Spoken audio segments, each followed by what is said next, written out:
Hi everybody, it's Jerrie from Missing Persons of America. We're going to go over the case of Marina Bischoff. She's missing from Missouri, and she was last seen at the police station, and then she left that early morning, and no one knows where she went. So we're going to go over that case in just a sec.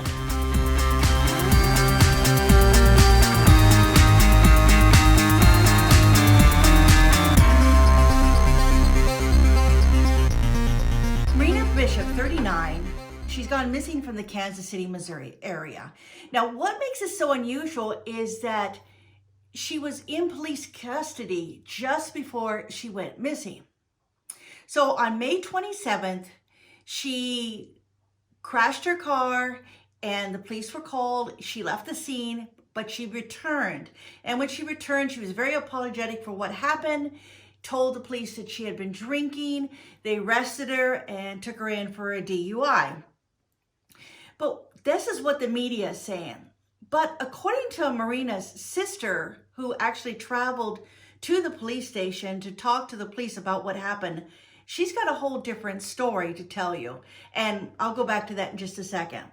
So police took Marina to the detention at Shoal Creek Patrol Division at 6801 Northeast Pleasant Valley Road, where she was released on a signature bond the following morning, all right? So she was seen walking east away from the station on Crystal and Corrington Avenue, the photo above, but she returned to Pleasant Valley Road and was seen walking towards I-435. Now, I think this pretty much shows that she didn't really know where she was going and she was lost. And I don't think anybody would be going towards I-435 because you can't cross the freeway and that wouldn't take her anywhere. And you can see that on the map. But I think it does tell you that she was more than likely lost and was probably wandering around trying to figure out how to get where she needed to get. Now, also, let me tell you, she didn't have her phone at the time. She didn't have her purse at the time. There's been, the sister found out that the purse was left at the scene. It was supposed to be in the car, but now they can't find the purse anywhere. And there's been a large search for her in the area. And when I read about what was going on, this reminded me a lot of the Matrice Richardson case. And it was a very, very sad case because Matrice was at a restaurant by herself and she didn't have the money to pay for the bill. She started acting in a bizarre way. They said she was talking and didn't make any sense. So they called the police. And they were even thinking about paying for her bill, the employees, because they really didn't want her to be taken and arrested. But then they also were thinking that maybe she needed help because she was acting so strangely, maybe needed some mental help. So she was released to the police. They took her to the station and she stayed there that evening, and she was calling around, and her parents called and said, we're going to be there to pick her up. But the police let her go in the early mornings before they got there. And Matrice was found about 3 months later in this area called the Dark Canyon. And they found her mummified body there, partially mummified body. And they never did release any cause of death regarding this.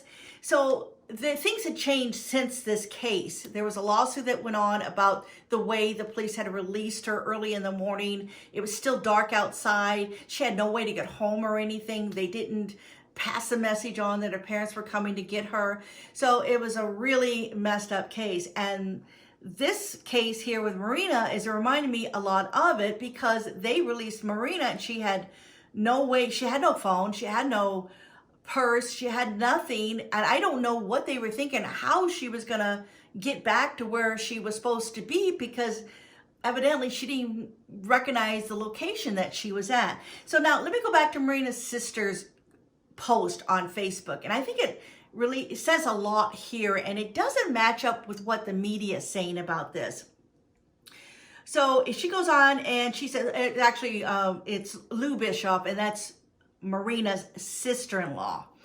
And she said she drove to Texas to Kansas City on Friday to understand what happened. And she said received a lot of support from the local police, detectives, and her co-workers from the hospital. My sister-in-law was not involved in a car crash. Well, that's what the media is saying, right? But she's saying, no, that's not what happened. And she goes into more details. She says, what happened was that on that night of May 27th, around 10 p.m., she ended up with a car in a family's front yard. By the way, this family is extremely nice and they are helping us. They saw the lights, went outside, and found her very disoriented inside her car. So they called the police for help. The family told us that she was very confused and she tried to drive back to the street, but ended up stuck in another yard. So she walked away from her car, and when the police arrived at the scene, she returned to the car in the direction of the police officers.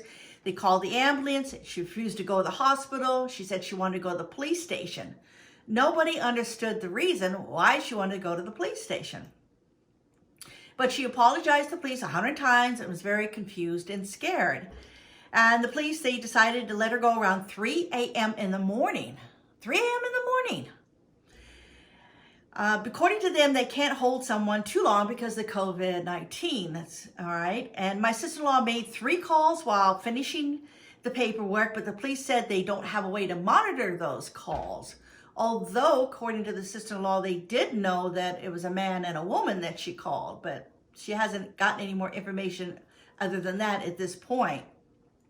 So they went back and they did a search around the police station. She says the area around where she was at, it was just a few small neighborhoods, a lot of woods, and a highway a few miles away, and you can see that in the map. So we don't know if someone took her somewhere when she left the police station. Not even the police know this. And the entire situation is very strange. And she did an update on this too. We need confirmation from the police department explaining if they did any tests on Marina to determine if she had any substance in her body. Remember they talked about her DUI? According to the witnesses, the family called the police when Marina was found. Marina did not appear to have been drinking, but was confused by some mental problem. That's what they found out about Matrice. Marina has depression. She works for Mercy Hospital, and the COVID-19 situation was really upsetting her and weighing her down.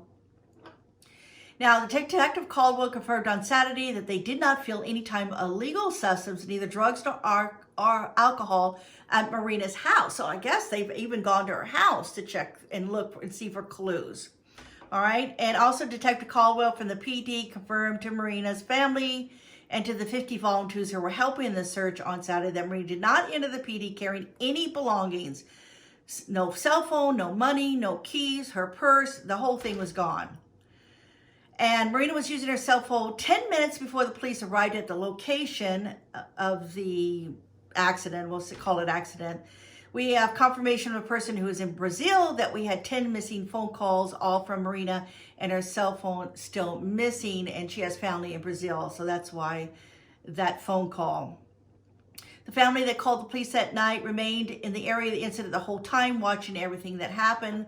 They reported that a bag was taken from Marina's car, where some of her belongings were placed. We asked Detective Caldwell about the bag, and again he confirmed that Marina did not enter or left the police station carrying anything. So where's that bag? So did they tow off her car? Now, I've heard 2 things, that they did tow her car, and then I heard that they didn't tow the car. So I don't know, because I would think that stuff would be in the car, but I'm sure the family's already checked that now. All right, so they're still waiting to know who Marina called on Thursday. And that's where she mentioned that the police said there were 3 calls made for man and woman. And she wants to know, how do they know what the gender of those people were if they don't know who she called. So Bishop lived near the 152 highway in Indiana, where she's a social worker for Children's Mercy Hospital. So they're thinking that she probably was trying to make her way back home, but they haven't been found anything about her. And let me see what else is there. So the Children's Mercy are hoping for her safe return, Children's Mercy said in a statement. So anyone who has seen Bishop asked to call 911. Yeah, please call 911. Let me give you the phone number of the police department also. It's 816-234-5136. Now let me add, there was a sighting in Olaf, but that's been checked, and they looked at the surveillance video, and they have determined that that was not Marina. So she was not in Olaf, if you've heard that floating around social media. All right? So that is this case, a very strange case. I'm really, really worried about Marina. Where is she? You would think that she would have, if she was that lost, she would have gone back to the police station, or maybe she got lost on her way and she couldn't find her way back to the police station. So she, you'd wonder why she didn't knock on somebody's door or go to a business or something. It's all really strange. So I'm really worried about her. Her family's really worried about her. Please keep an eye out in the Kansas City area. If you see some woman walking alone, by all means, please call the police and let them know so they can double check on it. If you think about it, take a photo and remember where you saw her so they can follow up on it. And that's it for today. Thanks everybody for watching. Bye-bye.